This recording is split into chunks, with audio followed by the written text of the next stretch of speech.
Welcome to the November 16th meeting of the Mobile City Planning Commission. I would like to take a moment to review our general operating procedures. Our meeting is divided into two sessions, the public hearing session and the deliberation session. In the public hearing session, an application or group application on the agenda is called. The applicant makes his or her presentation. Commission members ask questions, if any. Members of the public make their comments. Only 4 people may speak for an agenda item, project, and 4 against. Each speaker is limited to 5 minutes, subject to questions by the commission. After 4 minutes, a loud beep will indicate 1 minute left to speak, and at this point, please summarize your comments. After all opposition speakers have finished, the applicant will be given time to respond. If you do intend to speak, please come to the podium, speak into the microphone, and give your name and address for our minutes. Please direct all comments to the commission only and not to the applicant or the audience, and please remember to speak directly into the microphone. On routine applications, the applicant may simply raise his or her hand if there are no objections to the staff recommendations. I will then announce that the applicant is in full agreement with those recommendations. If there are any questions, the applicant may be given an opportunity to respond. After hearing all applications, the commission will go into deliberation session. In the deliberation session, the commissioners discuss each application with input from the staff as necessary, but with no input from the audience. The commissioners then vote on each application, and the results of the voting can be learned from the planning department. If some issue arise in the deliberation session that were not addressed in the public hearing, the chairman has the discretion either to allow additional comments pertaining to those issues in order to resolve them, or call for the application to be held over for discussion at a future meeting. Occasionally, one or more commission members may recuse themselves from discussing and voting on a given application. A recusal does not necessarily mean the member is directly involved with the application or the applicant. Depending upon the circumstances, ethical rules may require a recusal when there is only the slightest appearance of a conflict of interest. If a regular member recuses, a supernumerary will vote in their stead unless both supernumeraries are already voting due to absences. The Planning Commission makes final decisions subject to appeal on subdivisions, planning approvals, and plan unit developments. The Planning Commission only makes recommendations on zoning applications, with the City Council having the final decision. Please turn off or mute all cell phones at this time. Commissioner and staff, please remember to turn on your microphones when speaking.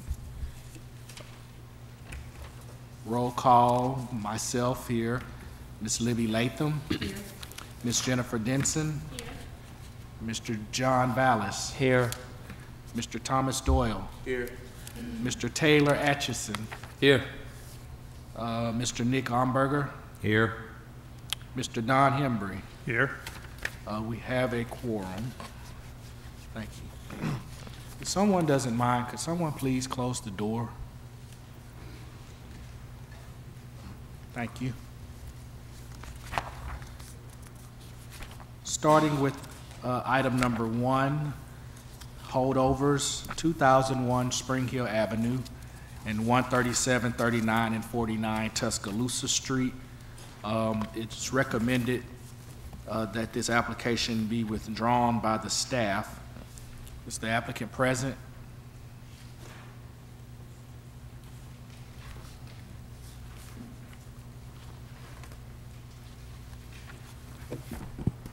Yes, my name's Larry Smith. I'm 1 South School Street, Fairhope, Alabama.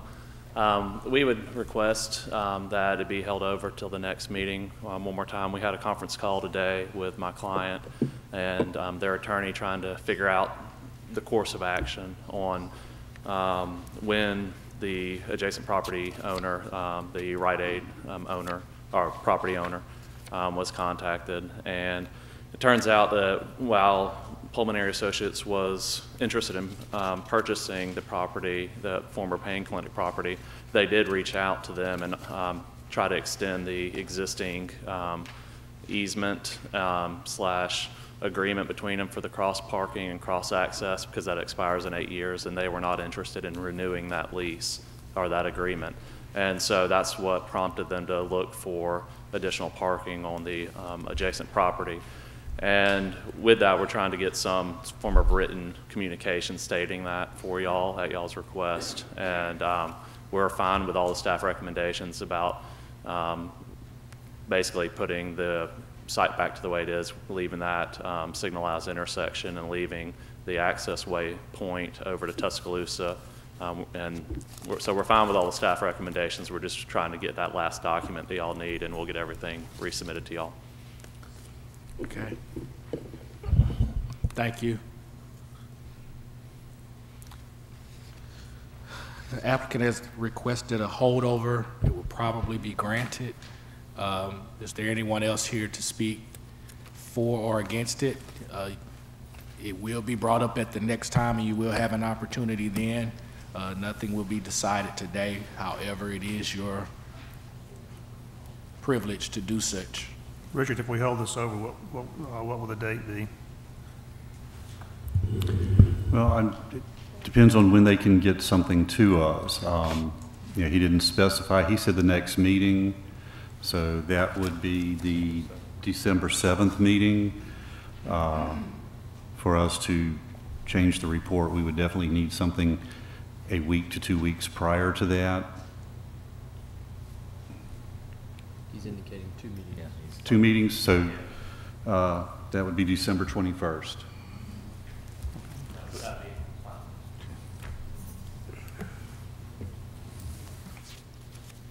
Again, this will probably be held over till December 21st, at which time you'll have an opportunity to speak if you're here for or against it. However, again, you do have an opportunity to speak now if you so choose. Ma'am, you have to come to the podium and state your name and address for the record. Good afternoon. I'm Dorothy Wells. I live at 134 Florence Place for the past 40 years. And I do emphatically object to the 137 Tuscaloosa Street to be turned into a parking lot. Now it exists a 1835 home that is under the National Registry of Historic Places. Very large trees. It's a nice large piece of property. But I do object to this because the parking lot would adjoin my own backyard and it would produce flooding.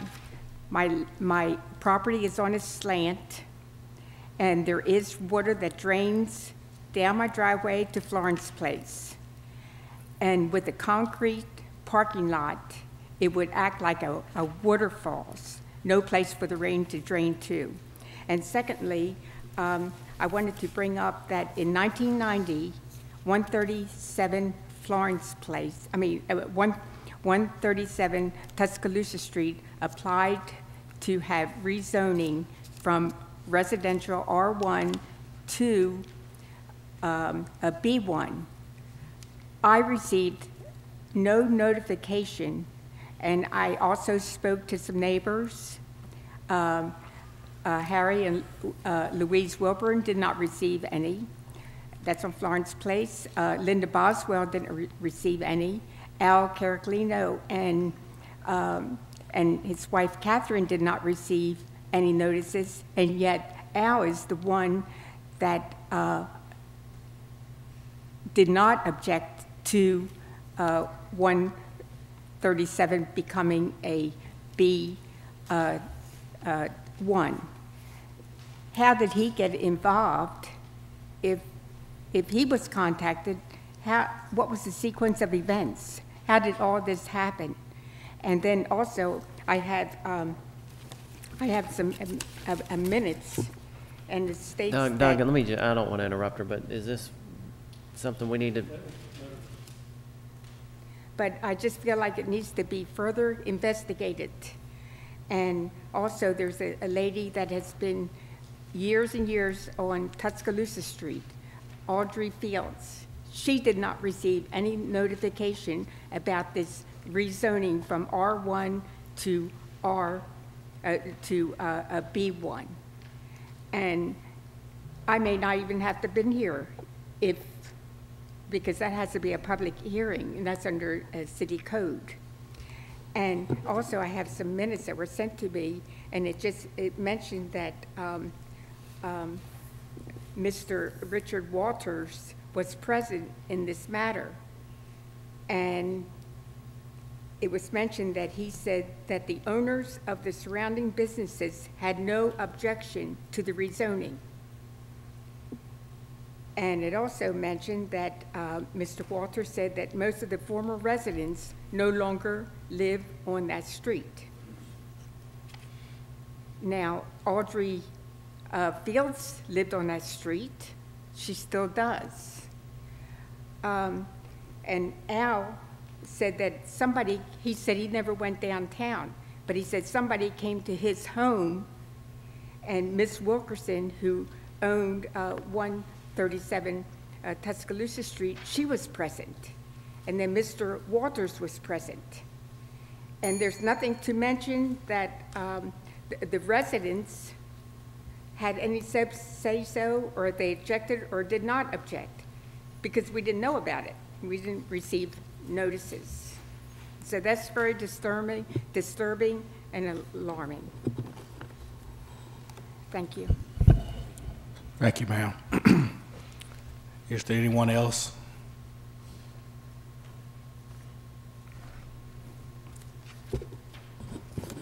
George Brew, 1956 College Court. And I spoke at the last meeting, and I requested that if it happened that they go through with the project, that they construct an 8-foot fence with a green border that would have kind of helped the noise and light pollution. And since then, though, I've been thinking about the water problem, and I don't know if, what their solution to that is, but that's a large area, and all that water, my property is 115 feet east to west across that parking lot. And my concern is what's going to happen to the water. If it comes to my side, it's going to flood me and the neighbors beyond me. And if they divert it to Tuscaloosa Street already floods. I mentioned that in my letter, down on the south end towards Old Shell Road. Every time it comes a downpour, it floods, and so does College Court. So that's the reason in my letter I said I oppose the project. And I haven't received no information on whether my request for an 8-foot fence on a green border would be addressed as well. I don't know when that would take place. Your concerns are duly noted. We will address specific items to it when we actually take up the matter Okay. probably at the December 21st meeting. Okay, thank you, Mr. Chairman. Okay. Thank you. No, ma'am. Once you. I gave out letters to each one. There were We- 2 letters from me, 134 Florence Place, Dorothy West. I just wanted to make that note. We received them. Thank you. Is there anyone else here to speak for or against? Thank you very much. Moving to item number 2, 451 and 457 Dolphin Island Parkway.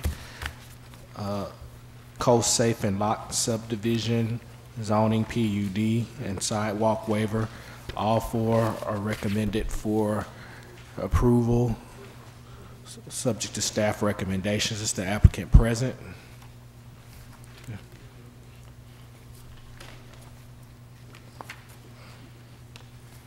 I'm Dennis McLeod, 1420 Regency Oaks Drive West, and I've brought my agent with me. My name is Tim Spafford, 1263 Lake Circle West. In general, we accept the recommendations from the staff. We do have a couple of questions. and I'll just address them. We do have to go through a Board of Adjustment hearing on the adjacent residential properties, which are part of the PUD, for the aggregate surface and the fencing. And also, I wasn't sure, it seems like the right-of-way, the request for additional right-of-way, I thought it was limited to the 25-foot radius on the corner, but did I overlook that in the recommendations? That's what they limit it to.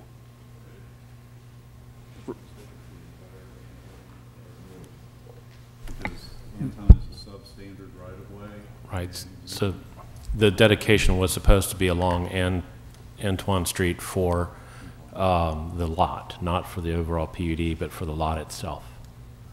But in the recommendations, the dedication is for the right-of-way along the street is not required. However, it is recommended that you do provide the additional setback along that side. Okay, what about the radius at the corner? That is part of the engineering Okay. comments, and I can't speak for engineering. Yeah, I mean, we'll have to modify the plan slightly to accommodate the 25-foot radius, but that's doable, and we'll work with you on that. We did have a couple of more questions. On the landscaping, we were able to get the required areas to meet the zoning ordinance for landscaping. The owner, with the allowance for donating the 13 trees, and the owner had a question about could we donate more trees and not put in as many trees along the two streets. We'd still have the landscaping area with bushes and shrubs, but just not trees. He's concerned about the traffic at that intersection and where we do have the parking along DIP. So we would, if we have to do it like this, we're okay, but he would like to purchase more tree credits, donate more trees. And then the other thing is the fencing. We've got to get approval on the Board of Adjustment, and we want to provide a privacy fence to screen any material stored, and but then he's concerned about the security of his vehicles after hours, and he would like to keep the open fencing along the two streets. And everything else is pretty much okay with us. Explain what you mean by keep open fencing for more security. All right, presently he has chain link fencing with barbed wire across the top along the perimeter of his property. Some of it is privacy fence on the back sides, but currently he has an open fence, chain link fence that you can see through. And he's had a problem with break-ins and people stealing tools and things from his service trucks that are parked in the backyard. So he will provide a privacy fence between the residential property and his property, but he would like to keep the open chain link fence just for that exposure after hours, so there's less likely to be theft and vandalism. What street does the chain link fence open to? There's an entrance on both streets, DIP and Antoine. And Are we requiring a privacy fence fronting the streets?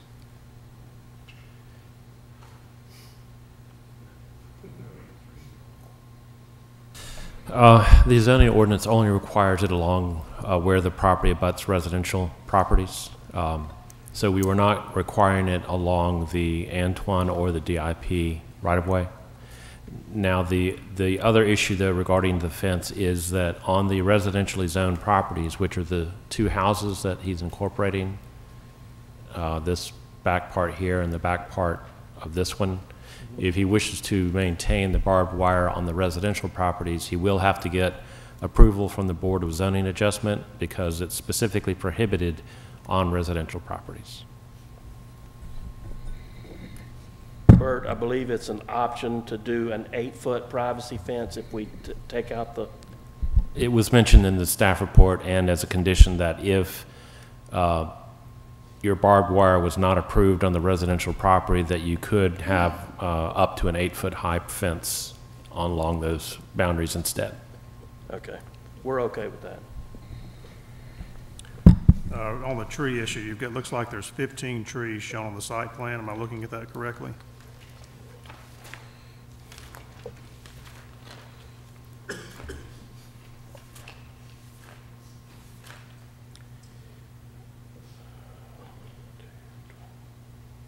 That's correct, and we purchase 13 tree credits, or donate 13 trees to comply with the perimeter where we don't meet it. How many trees are you wanting to, how many more credits are you wanting to purchase? Well, what he would like to do is not do understory trees or heritage trees, donate trees to be planted elsewhere for the entire number, and then do landscape lawn and shrubs and bushes in the landscape area. So we're not decreasing the area. He's just concerned about the traffic, obstruction of traffic for people pulling in and out. And then he also wants to, in the future, have a mural on the north side of the building, which would come in the future and have to be approved and everything. So, Mr. Hembry, that would be along Dauphin Island Parkway is where they propose understory trees. Along Antoine Street would also be understory trees by the new parking. And then there are 6 proposed overstory trees on the south property line. We don't want to be an issue with traffic, but we do, I mean, we don't need to eliminate all the trees, I don't believe. If we can find spots to place the trees, like on the south side, that wouldn't interfere with visibility for traffic, that might be more feasible. Yeah. Mr. Spafford, I've got a question. If you are showing 15 trees and you're asking for 13 more credits, that means you're going to leave 2 trees on site? Well, he would work with the staff, but hopefully purchase trees for the entire number. So not put any heritage or understory trees on site. Have the landscape areas that are indicated with lawn and shrubs, just so it holds it down lower. What's staff's position on it? Staff believes that there should be trees planted on site. It is a little unique with this type of parking that's there as far as visibility backing out into Dauphin Island Parkway. It's kind of a crazy issue to have. The other businesses that face DIP on each side from his property to Government Street, they don't have trees or understory heritage or understory trees, but now they have not asked to be rezoned and re-subdivided, so they didn't, and they haven't added on, but the buildings are the same setback with parking along the street, and so it's not out of character with what's there already. So I think that's the idea. We're trying to change the character of that area a little bit and add some greenery. So removing all the trees, I think, is asking a little much. Yeah. I mean, we could probably do the ones along the parkway, but. Yeah. I think Mr. McLeod has done a great deal to improve what was there, and I don't know if you had the chance to see the photo book that he brought at the last meeting, but he's put a substantial investment into his building to remove some of the dilapidated construction and redo the front of his building. And we had 4 neighbors send in letters saying they approve of what he's done and appreciate the investment he's made in the property. And I don't know, there were some members not present at last month's meeting. I can't remember if you were here or not, but we have the photo book if anybody wants to look at it. It would appear to me that the trees that might be given some consideration are the 4 in the northeast, northwest corner of the property. where Antone and Dolphin Island Parkway come together, those could potentially have a line of sight problem. The other ones, I don't see where those would affect any vehicles coming or going to the property. I mean, they're either parallel to the road or they're literally internal to the block of land. But those four, get those top left corner, Bert. Those four right there, I could see if they got big, they could be blocking a sight triangle. You may So have it's to one tree modify there, that not also with the radius. And it's really just one. It's really just the one in the top left. That tree right there is the one that could potentially be a line of sight for vehicles, coming on to Dolphin Island Parkway. Well, I think if species were selected and limbed up, 6 feet, 7 feet in this situation, then you kind of resolve the line of sight issue. I wouldn't put any magnolias that are full to the ground in that location. But, there's some species solutions and some pruning solutions I think you could resolve. I guess from a sight triangle standpoint, I don't see traffic here, but you're saying that one tree is possibly in the sight triangle? Say that again, Thomas. That one tree on the corner you think might be in that sight triangle? Site plan shows 4 trees there. Yeah, I could see in a mature, outside. once the trees got mature, there could be a sight triangle problem with the 4 of them. One removal of the one in the top left, I think, would alleviate that problem or that concern. Okay. I'd agree with that. Take this up in deliberation.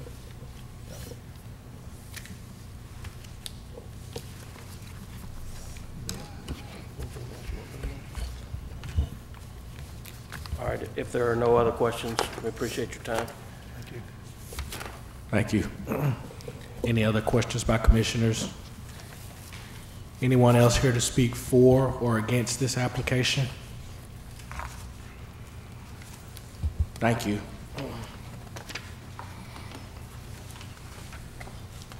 New subdivision applications. Item number 3, 9601 3 Notch Corner Road. It's recommended for holdover until the December 7th meeting. Is the applicant present?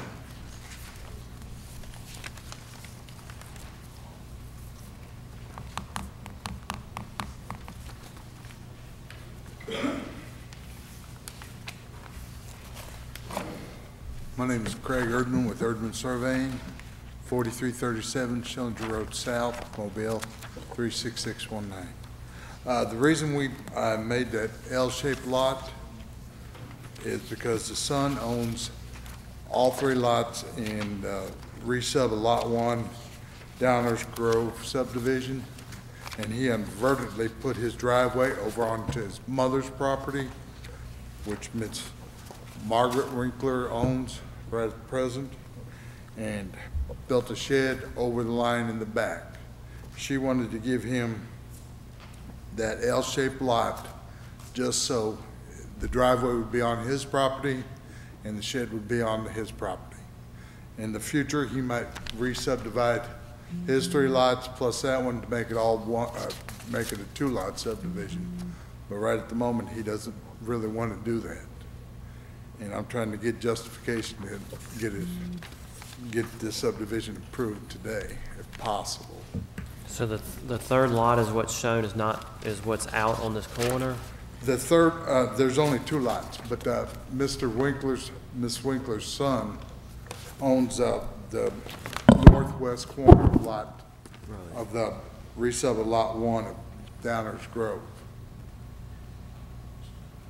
Am I making any sense? Yeah, so you just don't want to incorporate that Lot 2 right now into this other lot to create? No. He doesn't want to incorporate those other lots right at the moment. I'm not completely following you. So he owns that lot right up there, yes, sir. And he doesn't want to incorporate this L, Right, which has the with- driveway to his house, in with Well, the lot that he owns. He owns a house and a electrical shop there on Lot 3. I don't see Lot 3. I think what he's telling us, I think they own these properties and they want to pull this one out, but preserve Would that. you like to see the Is it- drawings? Staff's discussing, but I have a question. shed right there. The lot 3 that you're referring to, is that That the resub- house seat there on the northwest corner? On the northwest corner is Lot 3 of resub of Lot 1, Downers Grove, which is not included in this subdivision. And But you're- the son owns that, and he has an electrical business on So that. he's trying to get this L-shaped lot to be free of this, of lot 1, so they can have it connected to Right, that lot. yes. Mr., Or do you not. mind me Is there a question for explaining? staff? Is there another way to do that besides subdividing that sliver? You know, No, easement sir. or- I mean, while the proposed Lot 2 may meet the minimum square footage requirements, it's going to require other waivers. It's not a typical lot that we could say is typical of the area. It should be inclusive of the other lot in which this would be incorporated. I mean, that's, the purpose of it is to be part of those lots, or that lot. It should be part of it now. Well, I don't know Mr. Winkler's situation as far as him owning the house or the business outright. If he has to go to the bank and get permission to take his property and put it into a subdivision to bring it back out, might delay it even farther. Ms. Winkler is getting up in age. She's trying to get her affairs in shape, and she has a potential buyer for the Lot 1 that's 32 acres. And I'm figuring if we have to go back and re-subdivide his lots plus her lot again, it'd take at least a month, maybe longer. Looks to me like the solution would be to have lot 2 as part of, looks like his property residence there. Because then that would eliminate the flagpole lot situation. Right. I mean, I tried that when I first got there to talk her into it, but her son didn't want to do it, you know. I said I'd try to get it through, you know, see what he said. And we got notification just 2 days ago that it was going to be this way, and I didn't have really much time to go over and talk to him or talk to Miss Margaret. And this is outside the city limits, right? Yeah, it's about maybe half a mile outside the city. It's in 3-mile jurisdiction, though. Can they dedicate it over to the other lot without having to go through the?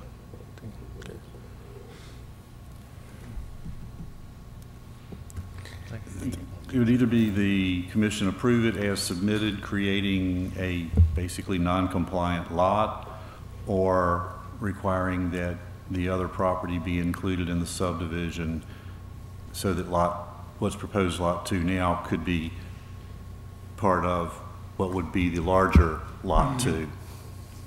Yes. And it's up to the commission on how y'all would, we do have conditions prepared should y'all choose to do that, but it's up to you. So we can approve it with the requirement that Lot 3 be aggregated with proposed Lot 2? Or we can deny it and then come back and ask for the whole thing to be Or hold it resolved? over and allow them to include the other property plus provide the additional postage and labels, because that would require additional notifications. And is there a penalty for if we deny it today as opposed to holding it over to let them cure that issue? Can they come right back and file a new application? Yes, ma'am, they could come right back, next deadline, and file. Okay. Thank you, Mr. Erdman. Thank you. If we chose to hold over to allow them time to do that, what date would that be? How long would they need probably? It would need to be at a minimum the December 21st meeting. And for it to be on that agenda, they would need to have the revised plat and information in, by what, December 1st?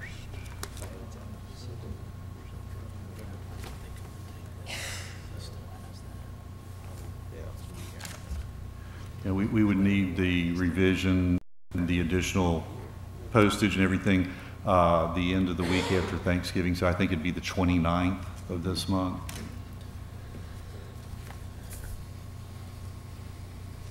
That's his deadline for getting the information in, Yes, sir. to make the December 7th meeting. December 21st meeting. 21st meeting, okay.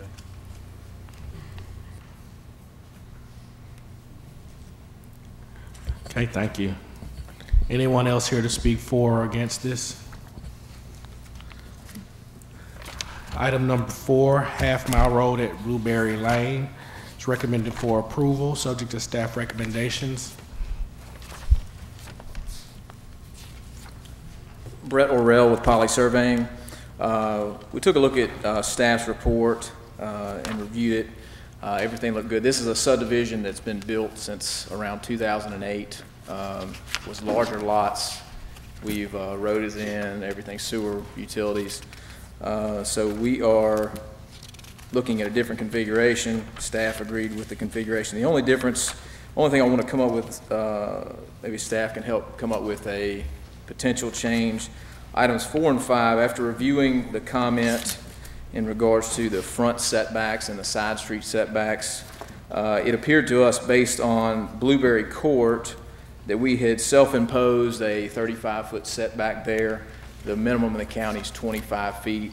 I simply amended the section along Blueberry Court to be 25 feet, along with the only additional change was at lot 48 on the corner. It's an odd configured lot, asking that one to be at 25 feet. Still meets the county and city regulation.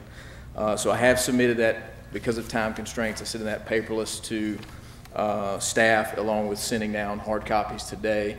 So I don't know if we can make an amendment to, per that resubmitted plat, that it be approved based on that condition, seeing as we meet the 25-foot minimum throughout.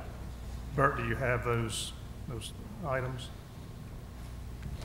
Well, we did receive them, but when I looked at it, I didn't notice whether or not the setback had been reduced from 35 to 25, but that doesn't seem to be a major issue as it relates to meeting minimum requirements. That's item 4. Yes. Yeah, I mean, if maybe we could say item 4 that lots along, say excluding Half Mile, we do want to be further away from Half Mile. Let's say along Blueberry Lane and Blueberry Court, have a minimum of 25 foot. I think that would cover it. That would be the internal part of the subdivision. But our intent is to just change those few lots. It's about 10.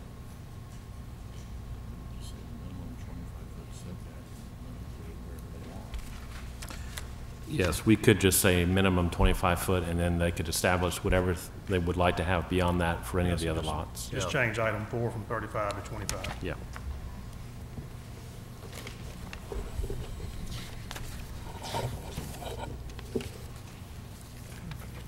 All right, any other questions by commissioners? Thank you. Anyone else here to speak for this? Anyone here to speak against? Thank you. Item number 5, 3258 and 3262 Dog River.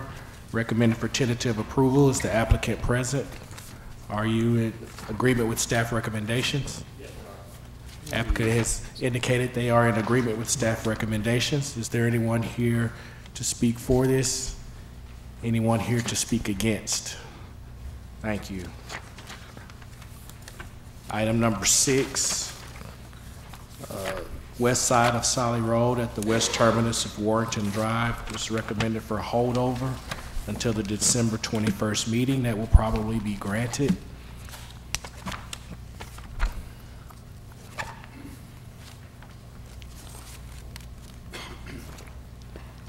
Millard Austin, Austin Engineering Company. If possible, we would like to request that the holdover be until the meeting of the 7th rather than the 21st. And until which date, sir? The 7th. How quickly can you get the corrected or revised information in? What would be the latest you could accept it? Monday.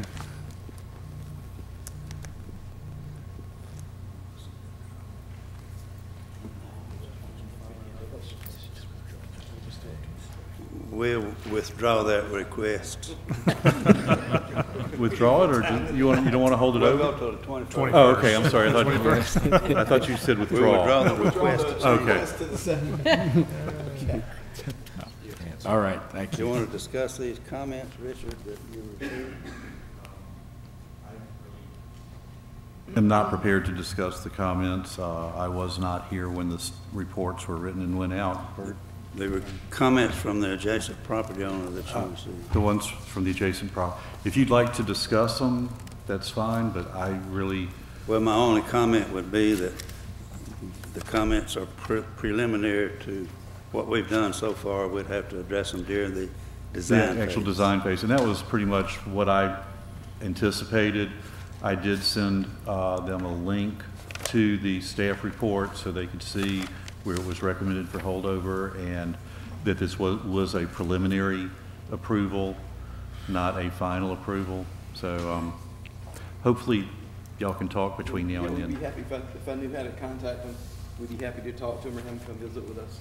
And we'll visit with them. Thank you very much. Thank you. Again, this item is recommended for holdover to the December 21st meeting.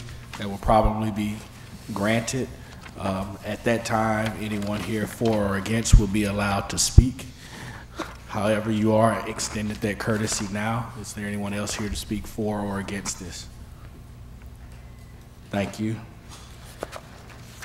Item number 7, east side of McCovery Road, Calhoun Estate subdivision, recommended for approval. Is the applicant present?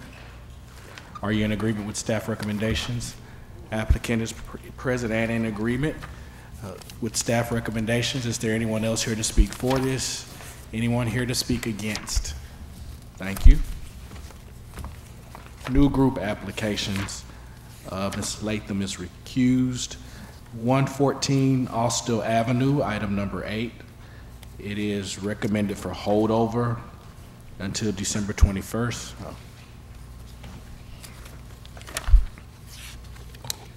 Brett Orrell with Poly Surveying.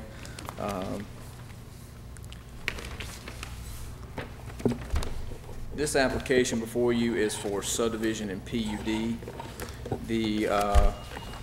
Let me start by stating about the property itself. Ms. Austell's been there for, I think, 50-plus years.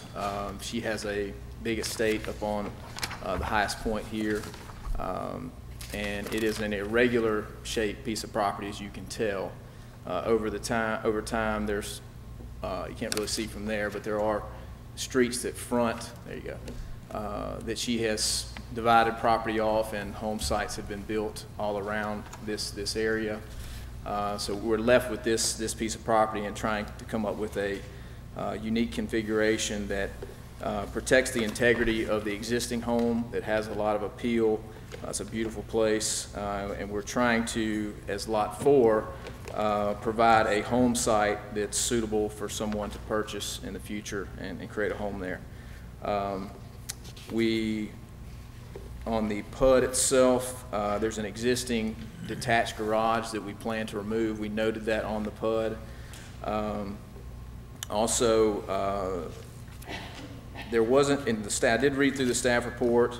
I didn't really see any negative feedback in terms of the configuration. I did present to the staff that around 400 feet away there were presence of flag lots, so it was in character, plus the unique shape of the property. Based on the timeline in which we received correspondence back and forth with staff, we did send down revisions. There have been just minor revisions. We had shown on the plat 25-foot minimum setback per the ordinance. We've not asking for any wavering of any minimum requirement of setback. We're actually self-imposing an additional footage on the rear setbacks to be 15 feet versus the standard 8-foot rear setback. So the PUD represents that, along with going with the standard 35% site coverage, so we're not asking for additional site coverage. We met with the neighborhood on Monday the 6th. A lot of those folks are represented here today. We tried to address any and all concerns that we could. I think we did a pretty good job of doing that, but we're trying to keep to the integrity of this and divide it to provide basically 5 additional new home sites to the area. I know that staff had some questions. I guess it really was more towards engineering's comment as to a potential turnaround at Austell Avenue and the adjacent properties. That was one thing brought up in that meeting. They really like the character of this area, and they asked that nothing be done to improve, or that any type of cul-de-sac or T or any kind of dedication be done along Austell Avenue to serve those 2 homes. So, you know, based on obviously time constraints, I don't know what we may look at in terms of a holdover or, you know, potential approval, whatever it may be. But we feel like we've done, to the best of our ability, in dividing this property in a way, taking that feedback and trying to implement it to meet all the staff requirements. One other thing we did revise late, and just so the public audience knows when it is slightly different than the one I presented. All it is at Austell Avenue, we basically slid an existing property line to meet the 25-foot requirement standard for both the county and city. It really does nothing to change the configuration. We've done our best to represent the property, keep the integrity of the home, and present that to you today. So for clarification, the only issue that staff had was the turnaround on the north end of Austell Avenue. Is that seems to be the only concern that staff had in the report? Well, that was part of the engineering comments for this application. I know that we had perhaps also had a concern about proposed Lot 1 here, just due to its being somewhat skinny, as it were, having sufficient area for someone to build a house. I mean, it will have enough square footage, but I'm not sure that the width would not eventually result in some sort of setback variance request or need to amend the PUD for side yard setbacks. Engineering, when we looked at this site when it came in, you know, we looked at the topography and the drainage of this site and the concern. This property is unique. Obviously, it's unique in that its current configuration is almost round, but it's also kind of at the top of the hill. So it drains into 2 different sub-watersheds. Both of those watersheds have drainage issues. So our internal comments, I know that a lot of times they're generic in the staff reports, so address engineering comments with regards to drainage, but the applicant needs to know that this site's going to be subject to a 100-year design storm with a 2-year release event. All the other properties in that area have been subject to that as well because of the downstream and adjacent flooding issues. So I would be concerned that your configuration is not taking that into account, and I really think you need to look at that real hard, how you would configure a retention, either a pond or if you were going underground. You really need to address that because I think it's going to affect the shapes of the lots that you've got Sure, proposed. and to address that directly, the intent is for every home itself, as developed, to provide its own detention. I believe, presented that to the neighbors, there were several people that had gone through that process with engineering and permitting. You know, I believe based on the shape, I think it would be very difficult to come up with a detention basin that serves the entire site without multiple ponds. And I think what we've seen in subdivisions more recently is the maintenance of those really in a common area. A lot of times they're not maintained. So the intent is that each individual owner, you know, in order for them not to have their own drainage problem, would then maintain that. They sign a maintenance agreement that you guys have at permitting. So that would be our intent, and I feel like it would function better just based on the unique shape. Well, the bigger challenge that we see is in the character of this area, which its character is pretty clearly defined, is that these are big, expensive properties where people build big, expensive houses that have a lot of impervious area. Mm-hmm. And so when they find out what they have to do to accommodate the drainage, they get very upset. And Sure. so that needs to be addressed up front very, very carefully, because when it does get to us, a lot of times they can't build what they had intended to build because of the drainage conditions that they're having to meet. And the bigger challenge is that everybody forgets about it on days like today, is when we get those bad rain events, what happens to those surrounding properties. And so, you know, we have firsthand knowledge of properties immediately surrounding, and certainly the balance of those watersheds that are challenged with drainage. So I would really encourage y'all to take a step back and look and see how you can accommodate, you know, what is the likely footprint of a home, driveway. I mean, what's the likely impervious footprint, and see what you got left, and if you have enough room to accommodate that 100-year, 2-year design. And it's I know on the lots that are much bigger than this, we've seen folks do underground, and they didn't like that because the big underground vaults were extremely expensive. We've seen them do big drainage ponds in their yard, and it would take up, you know, 50 by 100 feet, so almost the size of some of these lots. So, you know, I really strongly suggest you go back and look at that exceptionally hard, because it's going to be difficult if you just go with the configuration and you haven't accounted for the drainage out there.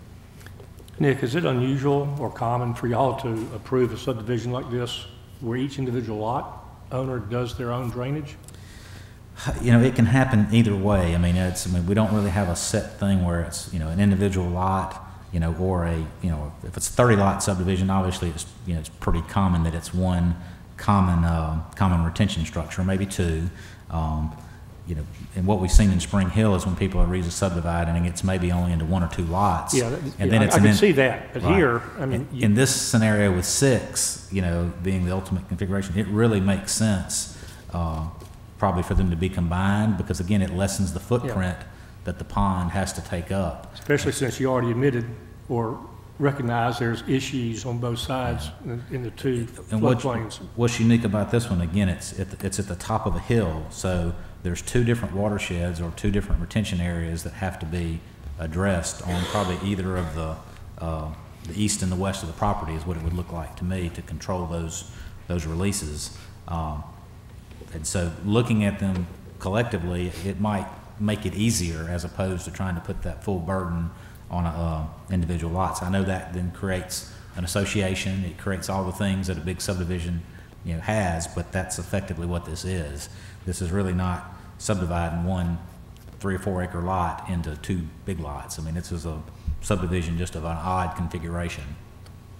So you've got some challenges here as it relates to drainage, and happy for you to come in, your client to come in and meet with George and I, and try to help you through it. But it's a challenging site to squeeze as much in as that you're trying to squeeze in. Just knowing what the footprint of the houses would likely end up being. Well, the good thing is, we're not asking, site coverage is going to dictate a lot of that as well. You know, we're at 35%. I think the largest home, could be wrong, would be under roof. Is site coverage correct? Well, yeah, that's just. But not impervious. I know it's not impervious. I understand that. Right. I understand that. And, you know, what we see out there, folks have motor courts. I mean, they have places to park 5 cars. They have big, you know, porches in the back. I mean, it just, you know, what we see is almost 100% impervious coverage is what folks come in and want to build. And then when they get to George and I and start working through the details, and they find out these lots are so heavily restricted, they get mad at us instead of getting mad at the developer and the engineer, and that just doesn't need to happen. I mean, they need to know up front that, you know, they've got a lot of water to deal with in a big footprint of a lot of impervious area, creates a lot of runoff. And if it's not addressed appropriately, then all the surrounding neighbors get to feel that. So would this problem be easier to deal with if there was 1 or 2 fewer lots within the footprint? You know, it just depends. I think in this scenario, what would be better is if they knew exactly what they were going to build. I mean, if they knew exactly the footprint of the houses and tried to fit the houses as close as design as they could, and know that, you know, when I look at a lot that's, you know, 60 feet by 300, you can end up with a little bitty skinny shotgun style house that's real long. And when you put a driveway on it, I mean, this is a pretty unusual situation, I guess, right, is what I see. And they really need to think about what a realistic impervious footprint would look like for each individual lot. We have done one before where the amount of impervious area was a 4-lot subdivision, just happened to personally be mine, where we put a impervious footprint per lot. So it was crystal clear for the person buying the lot how much impervious footprint that individual lot could contribute to the overall situation. And there wasn't one common pond, for that. So again, this is unique in that it breaks into 2 watersheds. So I don't think there's a way for you to avoid at least having 2 ponds of some sort that that accommodate the whole. Mr. Amberger, am I correct in my recollection that the subdivision you referenced is also a PUD, and that's one of the reasons also that the drainage for that was common, was that it was all taken into consideration as part of the PUD? That's correct. It was a PUD, had some reduced setbacks. It had a 100-year design with a 2-year release to it because of the watershed that it was in. And the footprint was, the allowable impervious footprint was approved on the plat so that the owner, when they bought a lot and they got ready to start developing plans and driveways and porches, knew what the maximum impervious footprint, not just the site coverage area, but the impervious, it's hard to say that word sometimes, the impervious footprint was in the eyes of, in the engineering world, not necessarily in the planning world for what they consider site coverage. I guess my reasoning behind that is every one of these is going to be over the rule by the ordinance of the 4,000 square feet. Well, you got to address it on paper before it becomes a problem in reality. We deal with these folks downstream that get to experience all this extra water that the impervious footprint causes, and that's why the ordinances and the rules are in place to try to make it better than what it is.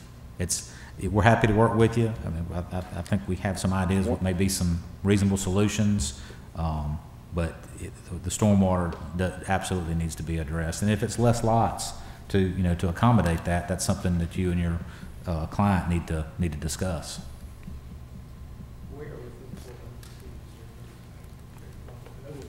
Just to the southeast.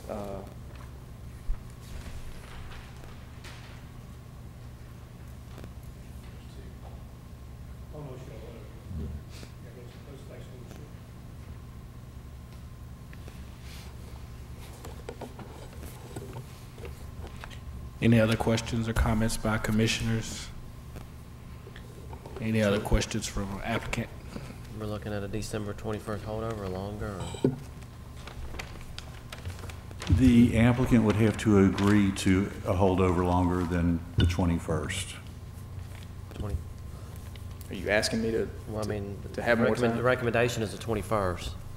Well, I mean, based on what I'm hearing, it sounds like I'll take that. I mean, we'll work with you whenever. Yeah. If you want to come sit down with us as soon as reasonably possible, just give us a call and we'll accommodate you. Okay. Thank you. Thank you. Again, this application is recommended for holdover, which will probably be granted at such time on the meeting on the 21st. People will have the opportunity to speak for or against it. However, you do have the right to speak now if you so choose. Is there anyone else here for or against this application?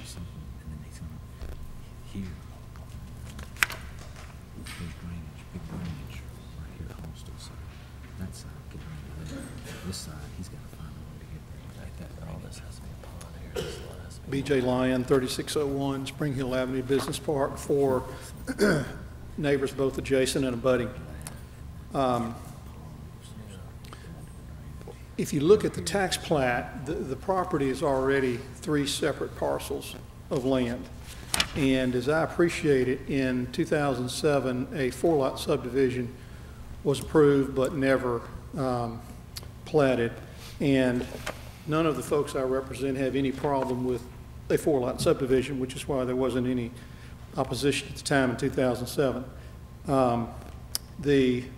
However, due to the size and irregular shape of the lots proposed, we just believe, and particularly with the flag lot number 3 and the lot number 1, which is skinny, We believe there's just simply too many lots, too many families, would be too dense and out of character with the neighborhood. Now, the basis for the application is that this is to allow a family division subdivision. The subdivision is in fact not a family division.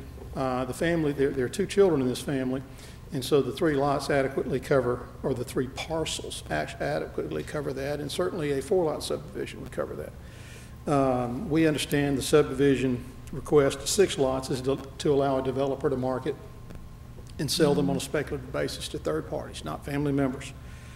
And because the application or PUD does not meet the family subdivision criteria, then the justification for Lot 3 as a flag lot does not exist. And then there's a request for waiver because to allow irregularly shaped lots, because as the staff notes, this is, quote, based on the existing configuration of the property. We believe this waiver should not be allowed because, as related by Mr. Orrell, the family's prior sell-off created this condition. So it's a self-created condition that this property is now in such a shape that we have to do irregular lots. So this present condition does not justify the grant of that waiver. Lot 1 in particular has already been noted to be a long, skinny lot. It would require a curb cut which is directly abutting the driveway entrance of the adjacent property. And once again, we simply believe that 4 lots is perfectly adequate, should be done that way. That this particular density, the lot shape, lot size, just simply be out of character. And so we would oppose it on that basis. Thank you. Great. Thank you, sir. Any questions by commissioners? All right, thank you, sir. Anyone else here for or against? A reminder that no action will be taken today.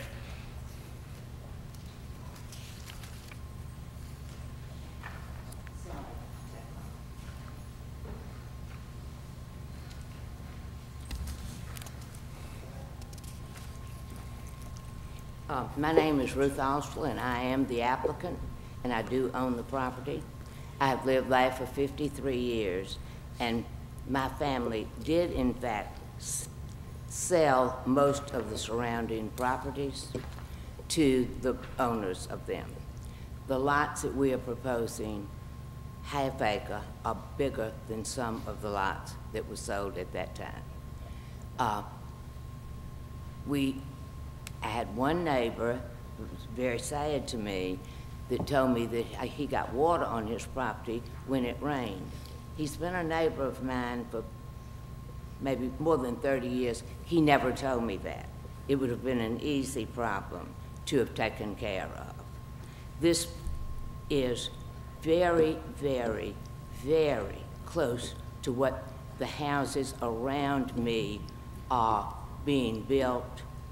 And I ask your consideration if we can make all of the things work that you all are asking us to do. I ask your consideration for this. Thank you. Great. Thank you, ma'am. Is there anyone else?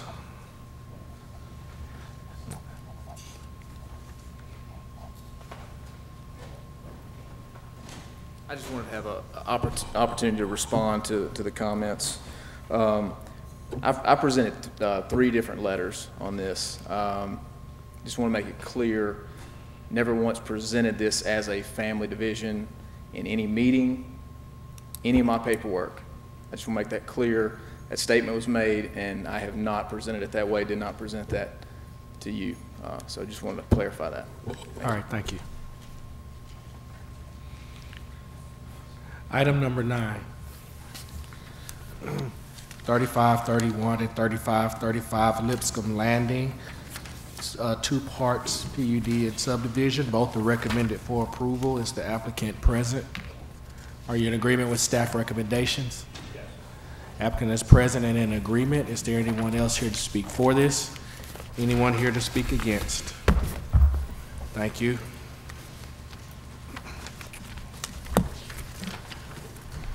That's all items. We will now move into deliberation section.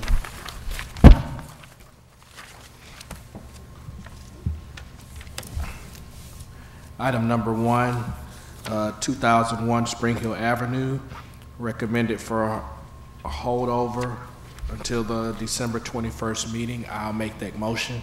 Second. Properly moved and seconded. Is there any discussion? All in favor? Aye. Opposed? Item will be held over till December 21st.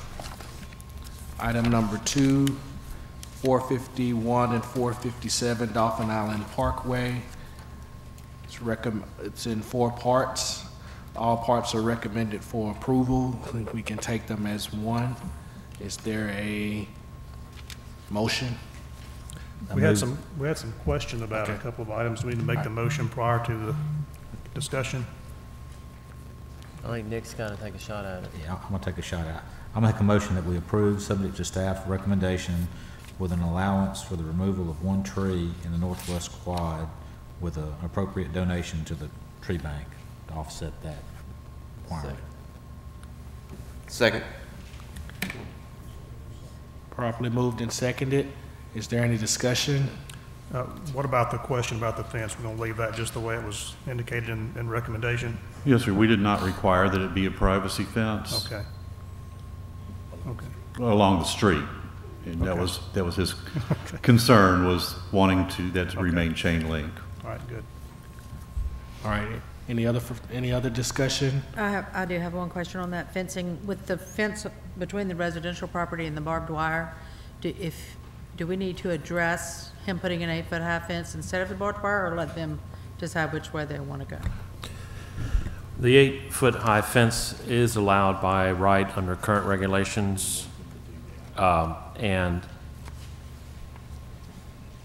whether or not we want them to do that, it's providing them an option so that if they are not allowed to have the barbed wire, they could have the 8-foot high fence. But that's going to be a determination by the Board of Adjustment at their next meeting, I believe. Okay. Any other discussions? All in favor? Aye. Opposes? Pass. Item number... Was that for the PUD, the zoning, and the sidewalk waiver that we just Yes. passed? Okay. Item number 3, 9601 Three Notch Kroner Road, recommended for holdover until the December 21st meeting. I'll make that motion. Properly moved and seconded. Any discussion? All in favor? Aye. Opposes? It's held over until December 21st. Item number 4, Half Mile Road at Blueberry Lane. It's recommended for tentative approval. Is there a motion? Move to approve based on staff recommendation, changing item number 4 to 25-foot minimum setback. Second. Properly moved and seconded. Any discussion? All in favor? Aye. Opposes? Pass. Item number 5, 3258, 3262 Dog River Road, recommended for approval. Is there a motion? So moved. Second. Properly moved and seconded. Any discussion? All in favor? Aye. Opposes? Pass. Item number 6, west side of Solly Road at the west terminus of Warrington Drive, recommended for a holdover to the December 21st meeting. It's going to be a long meeting. I'll make the motion. Second. Properly moved and seconded. Any discussion? All in favor? Aye. Opposes? Pass. Item number 7, east side of McCovery Road. It's recommended for approval. Is there a motion? Move to approve based on staff recommendations. Properly, Second. properly moved and seconded. I'm on a roll. Is there any discussion? All in favor? Aye. Opposes? Pass. Item number 8, may the record show Ms. Latham is recused. It's recommended for holdover again until December 21st. I'll make the motion. Is there a Second. Properly moved and seconded. Any discussion? All in favor? Aye. Opposes? Item will be held over. Item number 9, 3531 and 3535 Lipscomb Landing. It's in 2 parts, subdivision PUD, both recommended for approval. We will take it as one. Is there a motion? Move to approve based on staff recommendations. Second. Properly moved and seconded. Any discussion? All in favor? Aye. Opposes? Item passes. Those are all items. Any other business? Just a heads up, I believe that in January, one of the off weeks of Planning Commission regular meeting, we'll be wanting to schedule a business meeting for Mark White to make a presentation to y'all, bringing you up to speed on where we are in the process, things of that nature. So just kind of giving you a heads up, it would either be the 11th or the 25th. Okay. All right. January. Good. And other than that, happy Thanksgiving. All right. Thank you. Thank you. Meeting adjourned. Mr. Olson, would you please share Ms. Blake's contact information with the people on Scottish Highlands and Mr. Yates's? Because they said Yes. they could know how to contact them, they'd call them. Thank you. Thank you. He references that the family there's nothing in that See, okay, because, let me go back, because Doug, oops.